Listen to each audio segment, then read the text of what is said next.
Hello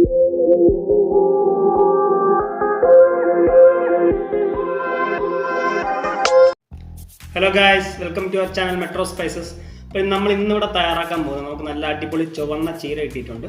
അപ്പോൾ ഈ ചീരയും ഈ സാമ്പാർ പരിപ്പും കൂടെ വെച്ചിട്ടൊരു ഒഴിച്ചുകറിയാണ് ഉണ്ടാക്കുന്നത്. അപ്പോൾ ഈ കറി നമുക്ക് എങ്ങനെ തയ്യാറാക്കാൻ നോക്കാം. ഇത് നമുക്ക് ചോറിൻ്റെ കൂടെയും അതുപോലെ തന്നെ ചപ്പാത്തിയുടെ കഴിക്കാൻ പറ്റുന്ന സൂപ്പർ കറിയാണ്. അപ്പോൾ നമുക്ക് വീഡിയോയിലേക്ക് പോകാം. വീഡിയോയിലേക്ക് പോകുന്ന മുമ്പ് ഈ ചാനൽ ആദ്യമായിട്ട് കാണുന്ന കൂട്ടുകാരുണ്ടെന്നുണ്ടെങ്കിൽ ഒന്ന് സബ്സ്ക്രൈബ് ചെയ്യാൻ മറക്കരുത്. അതുപോലെ തന്നെ അടുത്തുള്ള ബെല്ലൈക്കൺ കൂടെ ഒന്ന് അമർത്തിയിരിക്കുക. അപ്പോൾ നമുക്ക് വീഡിയോ കാണാം. വളരെ അപൂർവമായിട്ടാണ് നമുക്ക് ഇത്രയും ചുവപ്പ് കളറുള്ള റെഡിഷ് കളറുള്ള ചീരയൊക്കെ കിട്ടുന്നത്. അപ്പോൾ നമുക്ക് ചീര ഒന്ന് കഴുകി വൃത്തിയാക്കി എടുക്കാം.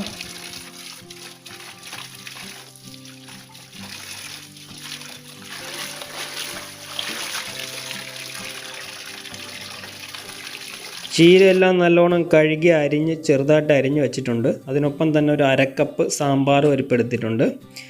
അപ്പോൾ ഇതിനോടൊപ്പം തന്നെ ഒരു 4 അല്ലി വെളുത്തുള്ളിയുടെ എടുത്തിട്ടുണ്ട്. ഇനി നമുക്ക് ഈ സാമ്പാർ പരിപ്പൊന്ന് വേവിച്ചെടുക്കാം. ഒരു കുക്കറിൽ ഈ സാമ്പാർ പരിപ്പിൻ്റെ കൂടൊപ്പം അരക്കപ്പ് വെള്ളവും കൂടെ ചേർത്ത് കുറച്ച് ഉപ്പും കുറച്ച് മഞ്ഞൾപ്പൊടിയും കൂടെ ചേർത്തിട്ടാണ് വേവിക്കേണ്ടത്.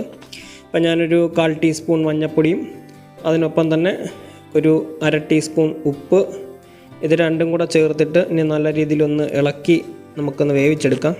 അപ്പോൾ കുക്കറിൻ്റെ ബ്രാൻഡ് അനുസരിച്ചിട്ട് ഒരു 4-5 ഫിസിലാകുമ്പോഴത്തേക്ക് സാമ്പാർ പരിപ്പ് നല്ല രീതിയിൽ വെന്ത് കിട്ടും. അപ്പോൾ നമുക്ക് ആ സമയം കൊണ്ടിട്ട് ചീര റെഡിയാക്കാം. ഇവിടെ ഇപ്പോൾ ചീര റെഡിയാക്കാനായിട്ട് നമ്മൾ അടുപ്പിലൊരു മൂട് കട്ടിയുള്ള കടായി വെച്ചിട്ട് 2 ടേബിൾ സ്പൂൺ എണ്ണ ഒഴിച്ചു കൊടുത്തു. എണ്ണ നല്ലോണം ചൂടാകുമ്പോഴത്തേക്ക് അതിലോട്ടൊരു 1/2 ടീസ്പൂൺ കടുക് ഇട്ട് കൊടുക്കാം. അപ്പം കടുക് നല്ലോണം പൊട്ടാനായിട്ട് വെയിറ്റ് ചെയ്യാം നമുക്ക്.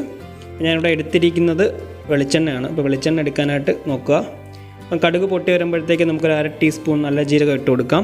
അപ്പോൾ നല്ല ജീരകം മൂക്കുന്നതിന് മുമ്പായിട്ട് നമുക്ക് കുറച്ച് കറിവേപ്പിലയും കുറച്ച് വറ്റൽമുളകൊക്കെ ഇട്ട് കൊടുക്കണം. അപ്പോൾ ഞാൻ കുറച്ച് കറിവേപ്പില ഇട്ട് കൊടുത്തു.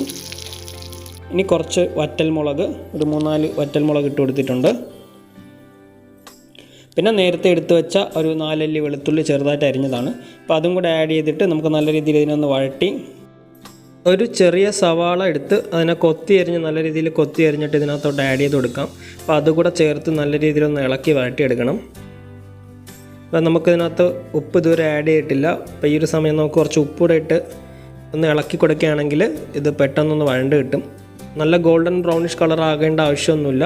നമുക്ക് ഈ സവാള ഒന്ന് നല്ല രീതിയിൽ വെന്ത് കിട്ടിയാൽ മാത്രം മതി. അപ്പോൾ സവാള ഒന്ന് ഏകദേശം വെന്ത് വരുമ്പോഴത്തേക്ക് നമുക്കിതിലോട്ടൊരു 1/2 ടീസ്പൂൺ മഞ്ഞൾപ്പൊടി ആഡ് ചെയ്ത് കൊടുക്കാം. അതിനൊപ്പം തന്നെ ഒരു 1/2 ടീസ്പൂൺ കാശ്മീരി ചില്ലിയുടെ ആഡ് ചെയ്ത് കൊടുക്കാം. അതിനോടൊപ്പം തന്നെ ഒരു 1/2 ടീസ്പൂൺ മല്ലിപ്പൊടി കൂടെ ചേർത്തിട്ട് ഈ പൊടികളുടെയൊക്കെ പച്ചമണം മാറുന്നവരെ നല്ല രീതിയിലൊന്ന് വഴട്ടി ഇളക്കി യോജിപ്പിച്ചെടുക്കാം നമുക്ക്. അപ്പം ഇതെല്ലാം നല്ല രീതിയിൽ നിന്ന് വഴണ്ട് വരുമ്പോഴത്തേക്ക് നമുക്ക് നേരത്തെ എടുത്ത് വെച്ചിരുന്ന കീര ഇതിലോട്ട് ആഡ് ചെയ്ത് കൊടുക്കാം.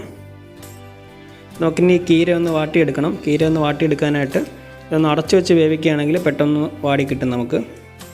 ഒരു മീഡിയം ഫ്ലെയിമിൽ അല്ലെങ്കിൽ ഒരു ലോ ഫ്ലെയിമിലിട്ടിട്ട് ചീര ഒന്ന് അടച്ചു വെച്ച് ഒരു 5 മിനിറ്റ് വേവിച്ചെടുക്കുകയാണെങ്കിൽ നമ്മളെ ചീര നല്ല രീതിയിൽ വെന്ത് കിട്ടും നമുക്ക്. അപ്പോൾ ഞാനൊരു 5 മിനിറ്റ് അടച്ചു വെച്ച് ലോ ഫ്ലെയിമിലിട്ട് വേവിച്ചതാണത്. അപ്പോൾ ചീരയൊക്കെ നല്ല രീതിയിൽ വെന്ത് വന്നിട്ടുണ്ട്. അപ്പോൾ നമുക്കിനി ഇതിലോട്ട് നേരത്തെ നമ്മൾ തയ്യാറാക്കി വെച്ച പരിപ്പ് ആഡ് ചെയ്ത് കൊടുക്കാം. പരിപ്പ് ആഡ് ചെയ്ത് നല്ല രീതിയിൽ ഇളക്കി യോജിപ്പിച്ചെടുക്കണം. ഇളക്കുന്ന ടൈമിൽ വാട്ടർ കണ്ടൻറ്റ് കുറവാണെന്ന് തോന്നുകയാണെങ്കിൽ കുറച്ച് ചൂടുവെള്ളം കൂടെ ആഡ് ചെയ്ത് കൊടുക്കാം. അപ്പോൾ ഞാൻ കുറച്ച് ചൂടുവെള്ളം കൂടെ ഇതിൽ ആഡ് ചെയ്ത് കൊടുത്തിട്ടുണ്ട്.